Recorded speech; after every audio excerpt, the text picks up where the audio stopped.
Me Sunita Burkul cooking with Sunita Burkul मध्ये तुम्हाला सगळ्यांचं खूप खूप स्वागत आहे। आज आपण आहे ना रक्षाबंधन स्पेशल मस्त छान असं ओल्या नारळाची वडी कशी बनवायची ते बघतोय। चला तर मग रेसिपीला सुरुवात करू।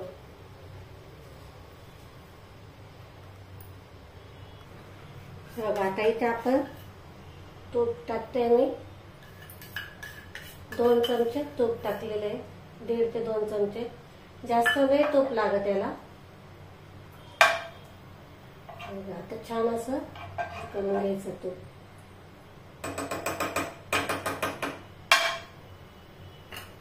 आता त्यामध्ये आपल्याला इथे मी 1 कप ओल्या नारळाचा चव घेतलेला आहे। बघा असा बघू शकतात, मस्त छान असा चव तयार झालेला आहे।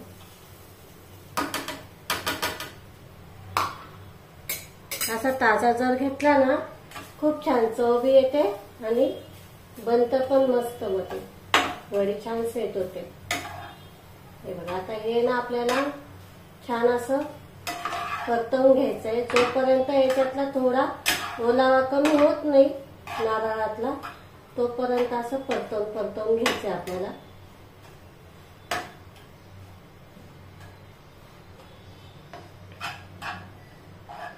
हे बघा छान असं आपल्याला इथे परतवून घ्यायचं आहे। मस्त असा खुसखुशीत होत नाही तोपर्यंत छान असा मंद आचेवर परतवून घ्यायचा आहे। खूप निगोतीचं काम असतंय, तेव्हाच आपली वडी छान अशी बनवून तयार होते।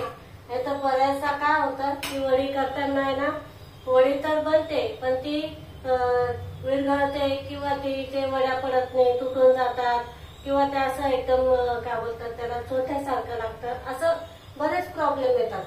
तसे होऊ नये म्हणून असे ही टिप्स मी तुम्हाला सांगते।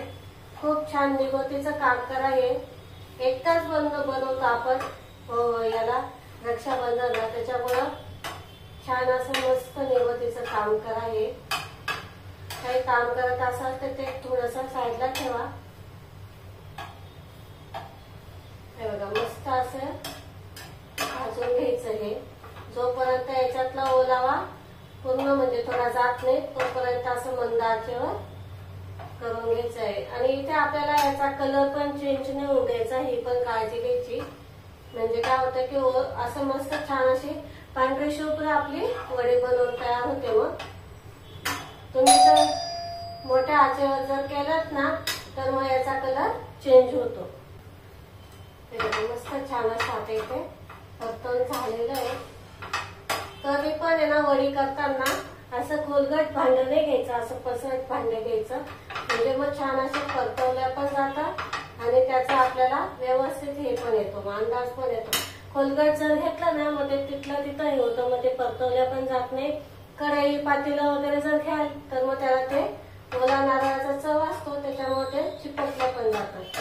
म्हणून मग असं शक्यतो नॉनस्टिकचं पॅन घ्या, नाही तर मग असं पसरट भांडं घ्या, त्याच्यामध्ये करा, खूप छान होतंय। बघा आधी तिथे आपलं बनवून तयार झालेलं आहे। हे बघा परतवून झालेलं आहे। इथे मी 1 कप घेतलेला आहे।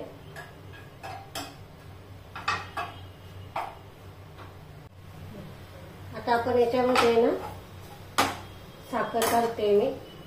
इथे आपण 1 कप घेतलेला चव आहे, त्याच्यासाठी मी इथे 1/3 कप घेतलेला आहे, म्हणजे 3 ते 4 चमचे साखर घेतलेली आहे। साखरेचं योग्य प्रमाण आहे। आता त्याचबरोबर आपल्याला थोडंसं दूध टाकायचं आहे। मी इथे 2 चमचे दूध घेतलेलं आहे आणि हे छान आता आपल्याला थोडं मोठ्या आचेवर परतवून घ्यायचंय।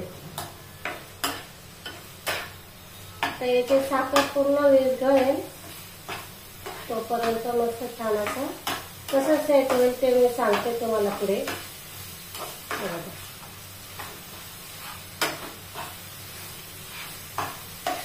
साखर सगळी विरघळायला लागलेली आहे।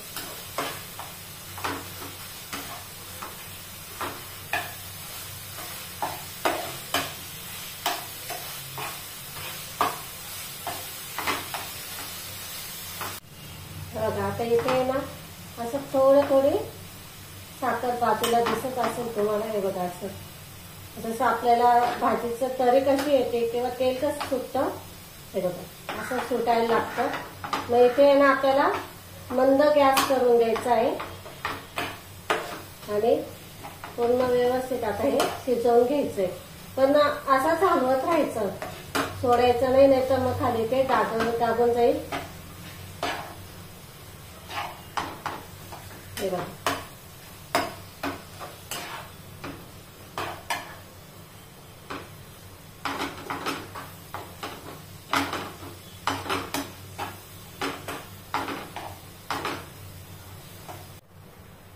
आता इथे मस्त छान असं शिजलेलं आहे. एक 10 ते 15 मिनिटं लागलेत मला. आता आपण आहे ना चेक करू. बघा अशा प्लेट मध्ये आहे ना थोडस मिश्रण घेऊन घ्यायचं आणि हे पूर्ण थंड करून घ्यायचंय आणि तोपर्यंत आपल्याला हे असं कंटिन्युअसली चालवत राहायचंय.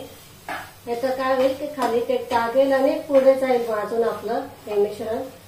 त्याच्यामुळे ना आपल्याला हे असं हलवत मिश्रण हे करून घ्यायचंय.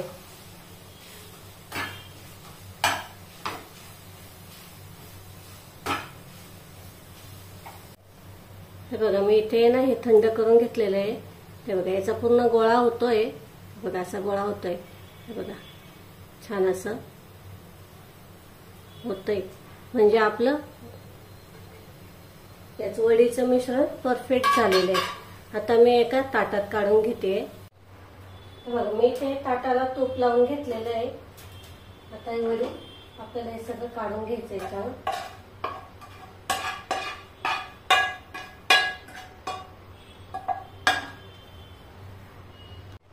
हे बघा मस्त छान येते मी अशी सेट करून घेतलेली आहे. अजून भरपूर ओली गरम आहे. आता याच्यावरच आपल्याला काजू बदामचे काप टाकायचे. छान दिसतात म्हणून टाकायचे. तुम्हाला आवडत असेल तर टाकले तरी चालतात.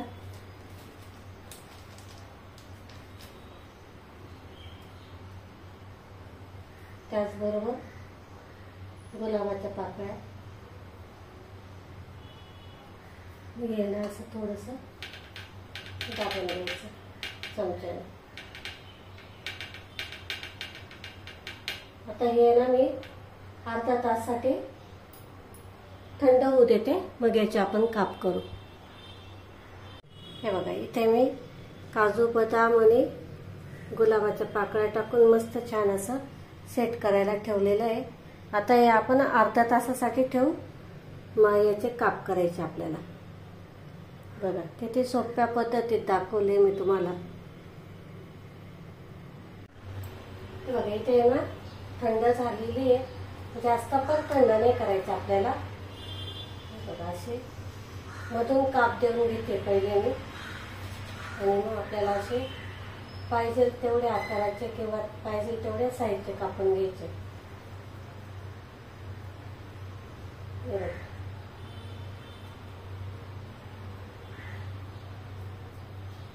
इथे आपले वडे बनवून तयार झालेले आहेत.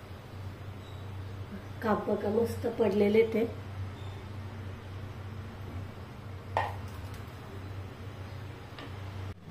हे बघा तुमच्या समोरच मी काढून ठेवते.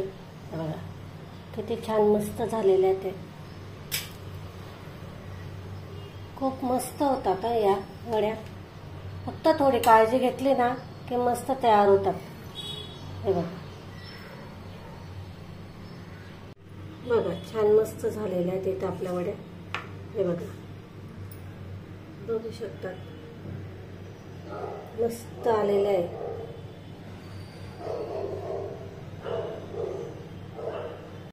बघा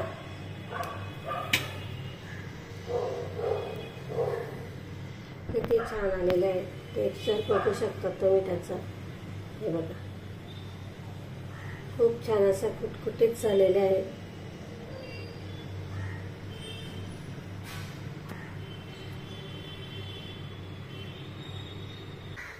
बघा इथे मस्त छान अशा आपल्या वड्या बनवून तयार झालेल्या आहे.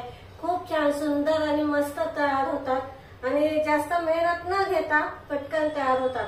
फक्त इथे काळजी काय घ्यायची असते की आपण जे खोबरं असतं ना ओलं खोबरं ते ना थोडंसं आपण आणि थोडी काळजी घ्यायची असते, म्हणजे खाली करपू नये एवढीच त्याची काळजी घ्यायची असते। आणि इथे किती वेळा किती योग्य प्रमाणात घ्यायचं ते सगळं मी दाखवलेलं आहे तुम्हाला। खूप छान टेस्टी बनतात आणि मेन म्हणजे इथे न करपता आणि योग्य प्रमाणात दाखवलेलं आहे, त्याच्यामुळे तुमची पण वडी अजिबात बिघडणार नाही। पहिल्यांदा जरी करत असाल तरी परफेक्ट बनेल। तर व्हिडिओ जर तुम्हाला आवडला असेल तर लाईक, शेअर आणि सबस्क्राईब करायला अजिबात विसरू नका। अशाच नवीन रेसिपींसोबत आपण पुन्हा भेटू, तोपर्यंत धन्यवाद।